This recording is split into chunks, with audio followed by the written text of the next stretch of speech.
Okay, so we have Huda here. She's in grade 10. And Huda, I'm going to start off by asking you, how included did you feel in your classroom?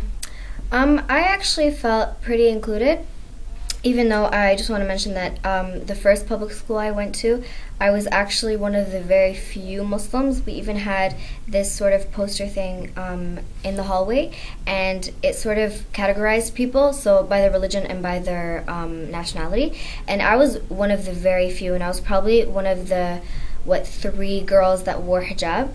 And I still didn't feel excluded because we were still, from different places around the world. And I'm just a person that, I think if the person, puts themselves at an excluded sort of position, then that makes them excluded, but if they include themselves in everything and the way they participate in things and, communicate with everybody else, I think that's what makes you, included or not, so I, as a person, I'm very out there, so I was always included like everybody else. That's what I feel. So would you say that was more an onus that you took upon yourself because of your personality, or?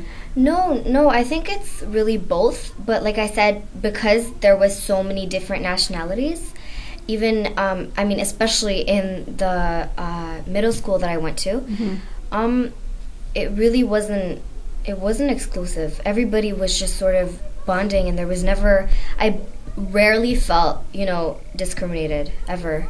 So, but I think the personality plays a really big role. Okay.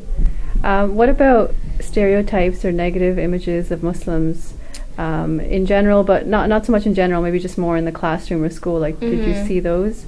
Yeah, there are some that are more on a global level, especially the terrorism and all that. But I think in the classroom, a lot of times I was asked, do you sleep with your hijab on? Do you shower with your hijab on? And I'm like, no, And I think it's not a really serious question. It wasn't really offending to me. But I think, educating people on what hijab is and, what it means and all that, just on a general level, would help, keep those questions away from people, because there was, I had friends that were offended by questions like that, and that were really like, are you stupid? But I was just like, no, I don't sleep with my hijab on, Right. Yeah. So what do you think the best way to combat those kind of questions would be?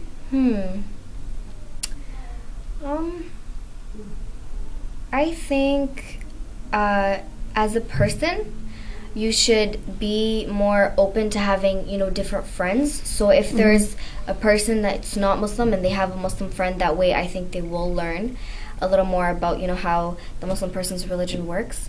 And also, just class projects or, presentations that explain just a little bit about Islam.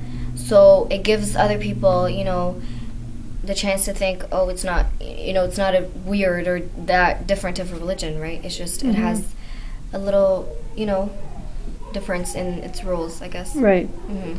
And then within the classroom, like, what kind of resources in terms of books or videos or things like that do you think the teacher could use? I remember actually this project that we had where we had to look up different countries, and I noticed that none basically were Muslim countries, and I think I actually spoke about that to my teacher. Okay. And I was like, why isn't there any Muslim countries here? And they didn't really, I don't know if this was, the truth behind it, but they were like, oh, I didn't really notice, let's change that around.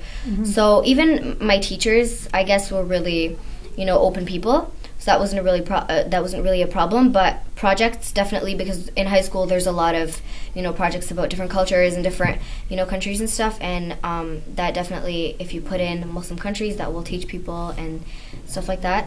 Also, just in, if the teacher's showing slideshows or, posters or whatever, I think seeing, a girl wearing hijab or even, a colored person there, it makes you feel like, that's my kind, sort of, I'm not excluded.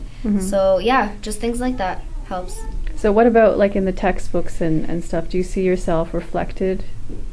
I I had a textbook once where there was a story about a woman that wore a niqab. Okay. And when I saw it, at me, I, as a Muslim woman, I guess I was like, oh, they have a niqabi here, right? Let's read this story. But then a lot of my non-Muslim friends were like that too, They were like, oh, let's find out, what she's talking about, if she's talking about her niqab, A lot of people were interested. So, yeah, seeing the hijab or, like I said, a colored person or a story about Islam in a textbook, I think that, that brings more recognition to it. Okay.